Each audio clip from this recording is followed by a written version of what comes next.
Hi friends, welcome back. तो अभी हम देखेंगे इंडिया चाइना डिस्प्यूट एक्सप्लेन्ड। तो वीडियो शुरू करते हैं। वीडियो शुरू करने से पहले अगर आप चैनल पर नए हो और आपने अभी तक सब्सक्राइब नहीं किया तो जल्दी से पहले सब्सक्राइब के बटन और बेल आइकन को क्लिक कर लो ताकि आपको हमारे सारे न्यू वीडियोस के नोटिफिकेशन मिल जाए जैसे हम अपलोड करें। अगर आपको वीडियो पसंद आता है प्लीज लाइक एंड शेयर। चलिए शुरू करते हैं। ये चाइनीज जैसे ही अंदर घुसे इनको सामने खड़े मिल गए 6-6 फीट के जाट। 340 सोल्जर्स को तो वहीं मार गिराया। कोई भी हमारी एक इंच जमीन पर भी आंख उठाकर नहीं देख सकता। अगर चाइना ने इंडिया की 1 इंच भी जमीन नहीं ली है तो फिर हम लड़ाई किस बात की कर रहे हैं? ले चुके हैं। नेहरू जी तो इंडिया की यूएन की परमानेंट सीट चाइना को दिया है। क्यों याद दिलाते हो? खून खौलता है तो गुस्सा होता है। पेट्रोलिंग पॉइंट नंबर 5, 6, 17, 24, 51, 52 इन सब पे हमारा एक्सेस ब्लॉक कर दिया गया है। जिस चाइना का बॉर्डर तक नहीं लगता था इंडिया से, आज वो हमारे घर में घुस के बैठा है। देखिए, जब पाकिस्तान की बात होती है तो हमें एलओसी के बारे में पता है, लेकिन ये चाइना के एलएसी के केस में कंफ्यूजन क्यों खड़ी हो जाती है? एक्चुअल में एलएसी है कहाँ पे? चाइना का तो बॉर्डर तक नहीं लगता था इंडिया से। फिर पास्ट में ऐसी क्या चीजें हुई जिसकी वजह से चाइना हमारे सर पे आके बैठ गया? और क्या सही में उसकी अभी पूरा नीचे बढ़ाने का परमानेंट सीट थी वो चाइना को दे दी थी? और जब ये कहा जाता है कि चाइना 1 इंच भी जमीन नहीं ले पाया तो फैक्चुअली ये कितना सही है? और कुल मिला के जो इंडिया चाइना के बॉर्डर हैं ये है कहाँ पे? तो इस एक वीडियो में इस तरीके से बताऊंगा कि आपको सब कुछ पता चल जाएगा कि इन सब चीजों के पीछे एक्चुअल रीजन क्या है। तो देखिए, ईयर 625 का जो टाइम था उस टाइम पे इंडिया के अंदर अलग अलग अंपायर्स थे और साइड में ये यहाँ पे एक अलग से तिब्बतन अंपायर था, बहुत बड़ा था ये। अभी करंट टाइम की बात करें तो इंडिया का लद्दाख अरुणाचल प्रदेश वाला जो एरिया है वो भी आ जाता था इसमें। अब होता क्या है कि कुछ टाइम बाद जब ईयर 1842 आता है तो तिब्बतन अंपायर के जो राजा थे लैंगदरमा, इनकी डेथ हो जाती है। तो इनकी डेथ के बाद तिब्बतन अंपायर को संभालेगा कौन? इसको लेके लैंगदरमा के जो रिलेटिव्स थे वो आपस में लड़ने लगते हैं। काफी टाइम तक इसको लेके पूरा परिवार लड़ता है और फिर इन सब चीजों से परेशान होकर लैंगदरमा का जो एक पर पोता था यानी कि ग्रेट ग्रैंडसन जिसका नाम था निमागांव, वो कहता है कि मुझे इस पूरे तिब्बतन अंपायर पे राज नहीं करना है। वो आप लोग देख लो, ये जो तिब्बतन अंपायर का वेस्ट साइड वाला ये जो एरिया है जहाँ पे कोई आता जाता नहीं है और किसी को इसकी पड़ी भी नहीं है, मैं यहाँ पे अपना चला जाता हूँ, इस एरिया को मैं संभालूंगा और मुझे इन सारी चीजों से कोई मतलब नहीं। अब परिवार का एक मेन दावेदार छोटे से एरिया को लेके अलग हो रहा था तो इससे किसी को कोई भी दिक्कत नहीं हुई और फिर निमागांव जो था वो अपने तिब्बतन अंपायर का जो वेस्टर्न एरिया था उसको ले लेता है और अलग से एक नगारी किंगडम बना के वहां पे रहने लगता है। और ये सारी चीजें मैं बता इसलिए रहा हूं क्योंकि अभी का जो इंडिया चाइना का जो वेस्टर्न एरिया है जो डिस्प्यूटेड है वो पूरा का पूरा एरिया इसी नगारी किंगडम में आता था। अब इसके कुछ टाइम बाद जब निमागांव की भी डेथ हो जाती है तो जो उसका बड़ा बेटा था लाचेन, वो इस नगारी एम्पायर को और बड़ा करता है और फिर ये मर्यूल किंगडम बना देता है उसको। द क्रॉनिकल्स ऑफ लद्दाख के हिसाब से ये जो आप पूरा एरिया देख रहे हैं वो उस टाइम पे इसी मर्यूल किंगडम का हिस्सा बन गया था। तो ये काफी ज्यादा बड़ा हो गया था और ईयर 1460 आते आते इसी मर्यूल किंगडम को ही लोग लद्दाख किंगडम बोलने लगे। अब इसके कुछ टाइम तक ऐसे ही चलता रहता है। फिर ये जो लद्दाख किंगडम था जिसको निमागांव रूल कर रहे थे, निमागांव की भी डेथ हो जाती है। उसके बाद लद्दाख किंगडम जो था उस पे नामग्याल डायनेस्टी जो थी वो रूल करने लगती है। और जब ये नामग्याल डायनेस्टी आती है तो यहाँ से जो लद्दाख एम्पायर था वो और बहुत तेजी से इस पूरे रीजन के अंदर अपना एरिया और इन्फ्लुएंस दोनों बढ़ा रहा था। तो होता क्या है कि इस टाइम पे जब लद्दाख का इन्फ्लुएंस बढ़ रहा था तो बगल में ही तिब्बतन एम्पायर था, उसने इसको एक थ्रेट की तरह देखा कि ये बहुत तेजी से बढ़ रहे हैं और आगे चल के हमें ही दिक्कत देंगे। तो तिब्बतन एम्पायर क्या करता है कि अपने 5th दलाई लामा के अंडर लद्दाख के ऊपर अटैक कर देता है। अब तिब्बतन एम्पायर जो था वो काफी स्ट्रॉन्ग था और जब ये लड़ाई होती है तो लद्दाख जो था वो तिब्बतन एम्पायर से काफी ज्यादा एरिया हार जाता है। तो लद्दाख ने उस टाइम पे इंडिया के ऊपर जो मुगल एम्पायर राज कर रहा था उनसे मदद मांगी और तब जाके लड़ाई रुकती है। और जब ये लड़ाई रुकती है तो ईयर 1684 में तिब्बत और लद्दाख के बीच में ट्रीटी साइन होती है जिसका नाम था ट्रीटी ऑफ टिंगमॉस-गैंग। अभी जो ट्रीटी साइन हुई थी इसमें बहुत सारी चीजें लिखी हुई थी, लेकिन इसमें जो मेन पॉइंट था वो ये था कि तिब्बत और लद्दाख के बीच में एक बॉर्डर डिसाइड किया गया था। ये पहली बार हुआ था जो इस रीजन के अंदर पेपर पे एक बॉर्डर डिसाइड किया गया था जिससे आगे लड़ाई ना हो। ये जो ट्रीटी हुई थी ये उसके ये अपना जम्मू कश्मीर का एरिया की शेप लग रही है। पढ़ोगे तो इस ट्रीटी के बारे में आपको जरूर पढ़ने को मिलेगा क्योंकि यहीं से इस बॉर्डर की शुरुआत हुई थी और लोग आज भी कोट करते हैं इस ट्रीटी को। अब देखिए, अभी तक मैं आपको इस टॉपिक में काफी टाइमलाइंस और इंपॉर्टेंट इवेंट्स के बारे में बता चुका हूं, लेकिन इसमें से काफी कम चीजें आपको याद रहेंगी विच इज वेरी नॉर्मल। मेरे साथ भी ऐसा होता है, इसलिए मैं पहले तो इंपॉर्टेंट इन्फॉर्मेशन के लिए स्टिकी नोट्स यूज करता था, बट मेरी तो क्विजलेट के ये फ्लैश कार्ड कर सकते हैं। मैंने खुद भी इस पे तो ये सारी चीजें चल रही थी, लेकिन बगल में चाइना का चिंग अंपायर भी था। तो अब होता क्या है कि ये पढ़ा है मैंने, 1720 में चाइना का जो सिमिलर चिंग लग रहा है। अंपायर था उसने डायरेक्ट अटैक करने की बजाय अपनी मिलिट्री तिब्बत अंपायर के अंदर भेजी और तिब्बतन अंपायर के जो रूलर थे गजुंगर, उनको हटा के तिब्बत के ऊपर 7th दलाई लामा कलसांग जो थे उनको बैठा दिया जाता है। और यहाँ से चाइना का जो जिंग अंपायर था वो तिब्बत को इनडायरेक्टली कंट्रोल करने लगा था। तिब्बत को अपनी पावर के अंदर रखा और उसकी जितनी भी प्रोटेक्शन वगैरह थी वो सारी की सारी अब चाइना की जिंग अंपायर की जिम्मेदारी हो गई थी। तो कहने का मतलब ये है कि इस इंसिडेंट के बाद जो तिब्बतन अंपायर था वो पार्शियली चाइना के चिंग अंपायर के अंदर आ गया था। तो देखिए इधर तो ये चीज हो गई थी, वहीं लद्दाख की बात करें तो लद्दाख के बगल में भी सिख अंपायर था। तो सिख अंपायर ने ईयर 1819 में जो डोगरा अंपायर था यानी कि आज का जम्मू एंड कश्मीर जो था उस पे हमला किया और उसको अपने अंडर में ले लिया। अंडर में ले लिया का मतलब ये था कि डोगरा अंपायर के जो रूलर थे महाराजा गुलाब सिंह, डोगरा अंपायर को रूल वही कर रहे थे, लेकिन अब डोगरा अंपायर जो था वो सिख अंपायर के अंडर आ चुका था। अब जब ये चीज हो गई तो इसके बाद डोगरा और सिख अंपायर ने लद्दाख के ऊपर भी अटैक किया और अपने अंडर में ले लिया उसको। तो देखिए कहने का मतलब ये है कि जो तिब्बतन अंपायर था ये दो पार्ट में डिवाइड हुआ। तिब्बत अंपायर का जो वेस्टर्न पार्ट था वो लद्दाख बना जो सिख डोगरा अंपायर के पास चला गया और बाकी का जो बचा हुआ तिब्बतन अंपायर था उसको चाइना इनडायरेक्टली रूल कर रहा था। अब इसके बाद क्या होता है कि ईयर 1842 में डोगरा एंड सिख अंपायर जिसने पहले से ही लद्दाख को अपने अंडर में ले लिया था उसने लद्दाख से आगे का जो ट्रेड रूट था उसको अपने कंट्रोल में करने के लिए लद्दाख के एरिया को और बढ़ाना चालू किया। और जैसा कि मैंने पहले बताया था कि तिब्बत जो था उसको चाइना कंट्रोल कर रहा था इनडायरेक्टली। तो ये जो लड़ाई चल रही थी एक तरह से चाइना का भी इसमें रोल था। तो कुछ टाइम के बाद जब बहुत ज्यादा नुकसान हो जाता है, बहुत लंबी लड़ाई चलती है, तो ये लड़ाई रुकती है और फिर तिब्बत और डोगरा सिख अंपायर के बीच में 17 सितंबर 1842 को ट्रीटी ऑफ चुशुल साइन होती है। और ये जो ट्रीटी साइन होती है इसमें चाइना भी एक पार्टी बनता है। तो इस ट्रीटी के जो सिग्नेटरी थे वो महाराजा Gulab Singh emperor of China और तिब्बत की तरफ से लामा गुरु ऑफ लासा थे। तो इस ट्रीटी के अंदर बातें तो बहुत सारी होती हैं, ट्रेड की बात होती है, कौन कहाँ आएगा जाएगा, ये सारी बात होती है। लेकिन इसका जो मेन पॉइंट है जिसकी वजह से हम इस ट्रीटी को डिस्कस कर रहे हैं वो ये था कि इस ट्रीटी के अंदर लद्दाख और तिब्बत के जो बॉर्डर थे उनका डिमार्केशन होता है, सरहद बंदी होती है उनकी, जिसमें यह डिसाइड हुआ कि लद्दाख पहले जहां पे था, जो पहले उसका बॉर्डर था, जो पुरानी वाली ट्रीटी साइन हुई थी, तो जो पहले जो बाउंड्री थी लद्दाख की वो वहां वापस हो जाएगा, तिब्बत जहां पे था वो वहां पे वैसी हो जाएगा। इसमें एक वर्ड यूज हुआ था ओल्ड एस्टैब्लिश फ्रंटियर। फ्रंटियर्स मतलब कि उस टाइम पे बॉर्डर्स नहीं होते थे, बीच में काफी दूर दूर तक एरिया जो होता था वो छोड़ दिया जाता था दो देशों के बीच में, उसी को फ्रंटियर बोलते थे। तो कहने का मतलब ये है कि पहले जो लद्दाख और तिब्बत के बीच में टिंगमासोन जो ट्रीटी साइन हुई थी उसमें जो डिसाइड हुआ था कि ये बॉर्डर रहेंगे, दोबारा से दोनों पार्टियां यानी कि लद्दाख और तिब्बत वापस उसी बॉर्डर पे चली जाती हैं। तो ये जो ट्रीटी ऑफ चुशुल है इसमें क्या चीज थी इंपॉर्टेंट, इसमें ये चीज इंपॉर्टेंट थी कि चाइना जो था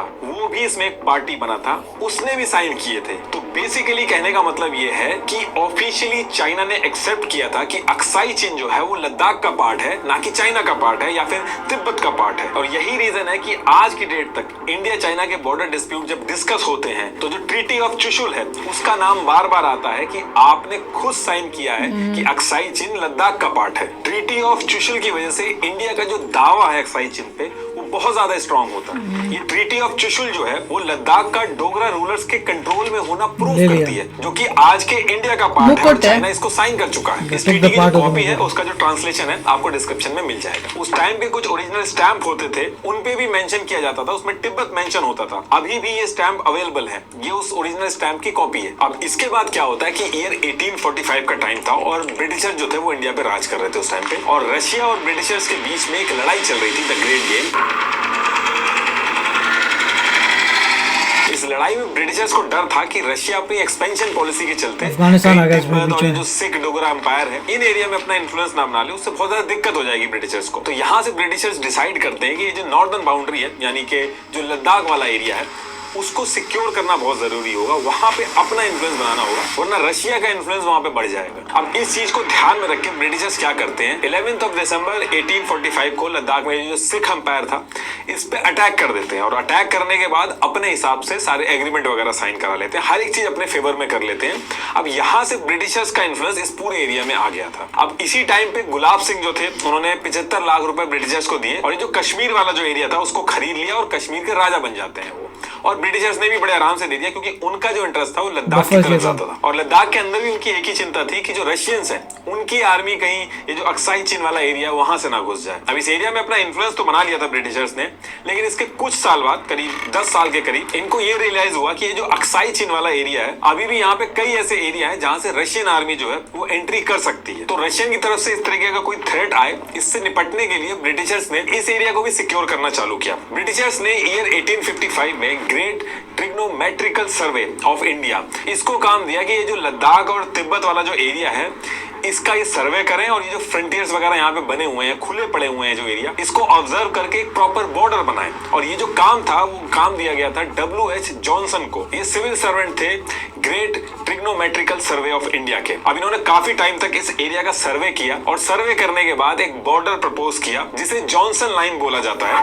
आज जो इंडिया लाइन मानता है वो जॉनसन लाइन ही मानता है। ये जो पूरा मैप है इंडिया का, ये जॉनसन लाइन से ही बना है। अब अंग्रेजों ने जब ये बॉर्डर बनाया था तो किसी से पूछा नहीं था, उन्होंने अपने हिसाब से लद्दाख वाले एरिया में ये बॉर्डर बना दिया था, और जितने भी स्ट्रेटेजिकल पॉइंट्स थे उनको बॉर्डर के अंदर रखा था। और ये सारी चीजें करने के बाद तिब्बत और चाइना को एक लेटर लिखा, और उसके अंदर एक मैप जो था उसके अंदर बाउंड्री बना के ये उनको सेट कर दिया। उस टाइम पे चाइना का रिस्पॉन्स आया था, the territory has its ancient frontier, it was needless to establish any other. ये जो आज की डेट में आप इंडिया का मैप देखते हैं, ये इधर ये पूरी जॉनसन लाइन है। अब अंग्रेजों ने ये जो वेस्टर्न बॉर्डर था, जो अक्साई चीन वाला जो एरिया था, यहाँ पे तो बॉर्डर बना लिया था, लेकिन सिक्किम की तरफ भी कई ऐसी जगह थी जहां से रशियंस की इंडिया के अंदर एंट्री हो सकती थी, और इसके भी जो बॉर्डर्स थे वो दूर दूर तक खुले थे, अनडिफाइंड थे। तो यहाँ पे भी ब्रिटिशर्स ने 17 मार्च 1890 को ब्रिटिशर्स ने चाइना को बुला के एक कन्वेंशन किया, और ये जो गैमो चेन माउंटेन से ये नेपाल तक की जो लाइन जा रही है, इसको ऑफिशियली चाइना के साथ बैठ के सिक्योर कर दिया, और इसको चाइना ने भी मान लिया। तो देखिए, इंडिया चाइना का जो बॉर्डर है वो 3 सेक्शन में डिवाइडेड है। एक तो ये अक्साई चीन वाला वेस्टर्न बॉर्डर है, दूसरा ये है मिडिल सेक्टर, और तीसरा ईस्टर्न सेक्टर जिसमें सिक्किम और अरुणाचल प्रदेश आते हैं। तो अब अगर हम इन तीनों सेक्शन को देखें तो जो वेस्टर्न सेक्टर है, यहाँ पे तो अंग्रेजों ने अपना जॉनसन लाइन बना दी थी, लेकिन चाइना ने इसमें अपना डिसएग्रीमेंट दिखाया। मिडिल सेक्टर जो आप ये देख रहे हैं, यहाँ पे पहाड़ बहुत ज्यादा थे, तो यहाँ नेचुरली बाउंड्री बनी हुई थी, तो यहाँ पे इतनी ज्यादा दिक्कत नहीं आई। और रही बात ईस्टर्न सेक्टर की, तो यहाँ पे सिक्किम वाला जो एरिया था उसके तो बॉर्डर इन्होंने फिक्स कर दिए थे चाइना के साथ मिलकर अंग्रेजों ने, और बाकी जो अरुणाचल प्रदेश वाला जो एरिया है वो अभी आगे बताऊंगा मैं। तो देखिए, जो ब्रिटिशर्स ने अक्साई चीन पे जॉनसन लाइन बना दी थी, इसको लेके जो चाइना था वो बिल्कुल खुश नहीं था, क्योंकि स्ट्रेटेजिकली जितने भी पॉइंट्स थे वो सारे के सारे ब्रिटिश इंडिया के अंदर थे। लेकिन ब्रिटिशर्स जो थे वो उस टाइम पे चाइना को किसी भी तरीके से नाराज नहीं करना चाहते थे, क्योंकि चाइना उस टाइम पे वीक तो था, लेकिन चाइना एक अनसेड कम्युनिकेशन में धमकी भी देता था कि वो रशिया के साथ मिल जाएगा। तो ब्रिटिशर्स ऐसा भी नहीं करना चाहते थे कि चाइना जो है वो रशियंस के साथ जाके मिल जाए। तो इस चीज से निपटने के लिए ब्रिटिशर्स जो थे वो एक और स्ट्रेटेजी बनाते हैं। ईयर था 1899, और इस टाइम पे ब्रिटिशर्स एक रिवाइज लाइन प्रपोज करते हैं।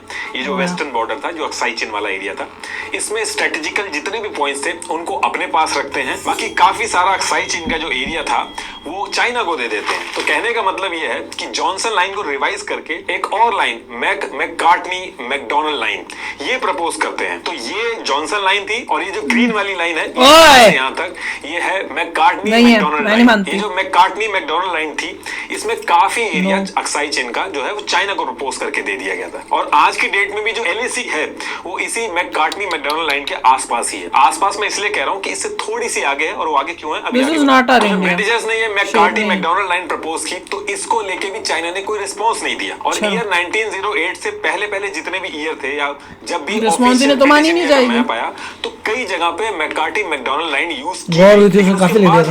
एक्चुअली होता क्या है कि ब्रिटिशर्स जो थे उन्होंने लाइन बना तो दी थी, लेकिन चाइना जो था उसका इन्फ्लुएंस तिब्बत में था, और चाइना जो था वो मान नहीं रहा था, उस कुछ ना कुछ प्रॉब्लम क्रिएट कर रहा था। तो इसको लेके ईयर 1914 में ब्रिटिशर्स ने चाइना को और तिब्बत को शिमला में बुलाया, एक मीटिंग करी जिसे शिमला कन्वेंशन भी बोला जाता है। ये जो शिमला कन्वेंशन था, इसको करने के पीछे ब्रिटिशर्स जो थे उनका मेन पर्पस ये था कि ये जो ब्रिटिश इंडिया और चाइना के बीच में जो तिब्बत है, जिसे चाइना इनडायरेक्टली कंट्रोल करता है, इसके बीच में कैसे ना कैसे करके एक बफर जोन बन जाए। तो इसके लिए इन्होंने एक प्रपोजल रखा कि ये जो तिब्बत है इसको इनडायरेक्टली चाइना आप कंट्रोल कर रहे हो, तो तिब्बत को ऐसा करना चाहिए कि तिब्बत को 2 पार्ट में डिवाइड कर दो, एक इनर तिब्बत और एक आउटर तिब्बत। इंडिया वाली जो साइड थी उसमें आउटर तिब्बत था, और इनर तिब्बत जो था वो चाइना वाली साइड था।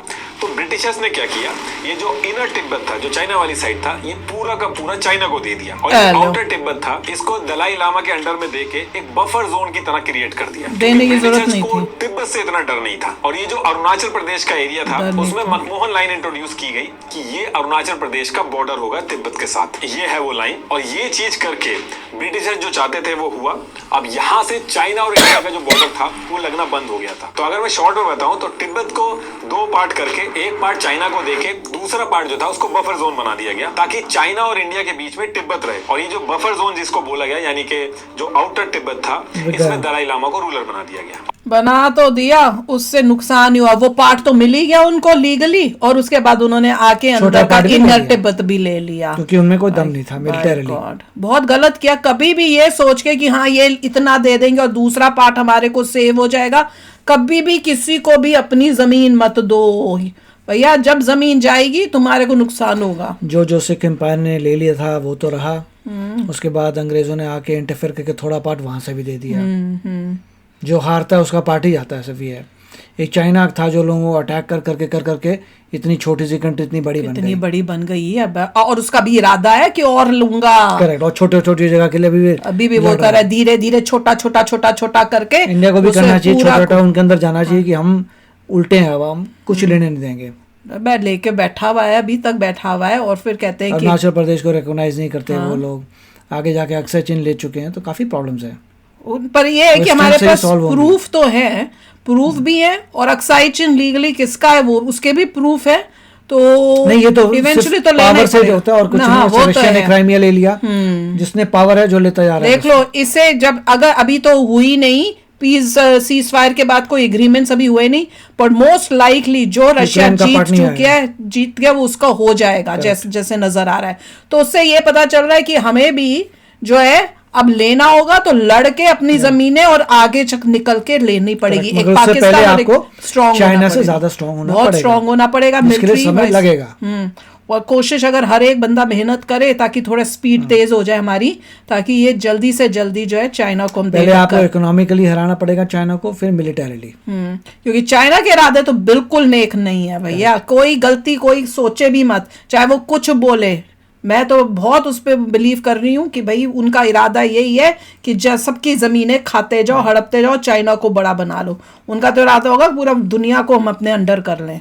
तो चलो यार, आप भी शेयर करना अपने थॉट्स। चलते हैं, मिलेंगे नेक्स्ट वीडियो में बहुत ही जल्द। Till then take care and bye bye. तो अगर आप मेरे इस चैनल पे नए हो तो जल्दी से सब्सक्राइब के बटन को हिट करो और बेल आइकन को क्लिक करो, ताकि आपको मेरा जब नया वीडियो मैं लगाऊं आपको उसके बारे में जल्दी से पता चल जाए।